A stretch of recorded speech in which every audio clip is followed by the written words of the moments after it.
Ibrahim Yanzambe, mon présentant Yanzambe na nyonso. Mobala munganyama sur votre pigeon vert. Parce que beta wanze mon abisi ya batu musulté. Bo ça doit Londres bo sentir biso po biso tout danger, tout fort, tout puissant de au sang. Donc mon bote kapa kofia ina. Mon bote belé na nunzongo. Check na suki na ngona to ningu ngolgan. Vous allez pemeni. Ah ouais.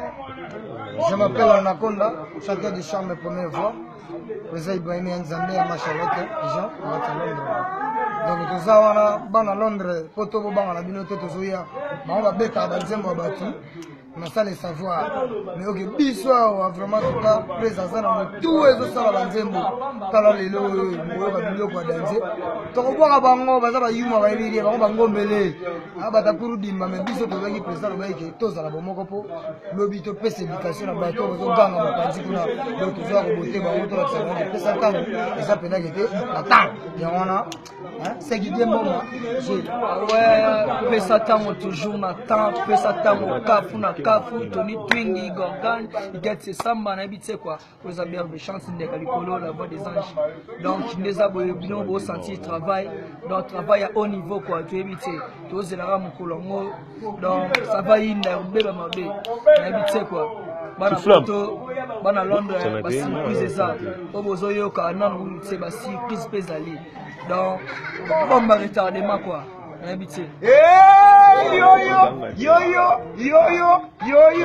beta ya yo balobi yo alimentaire na bino yo anti-flamme yo bambote kana bana ya Londres balobi biso to beta ka ya biso président lobi to beta ka musique ya biso to beta ya biso yo so beta ya batu okola ndeni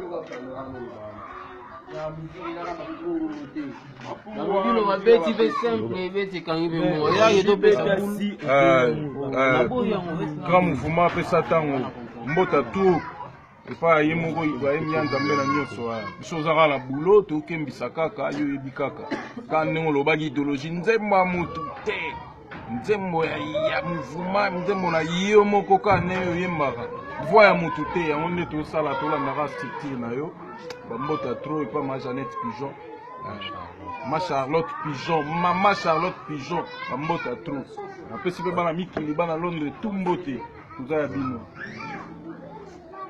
président Iba bambote na mwana donc biso to bosser donc bana Londres bambote to Tony Twingy Maman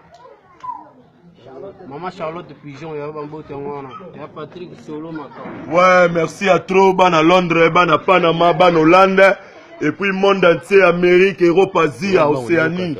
Bobo japonais, porte-parole du chef Anzembaka, Abinaka et puis Alobaka. Biso travaille toujours, Pesantango.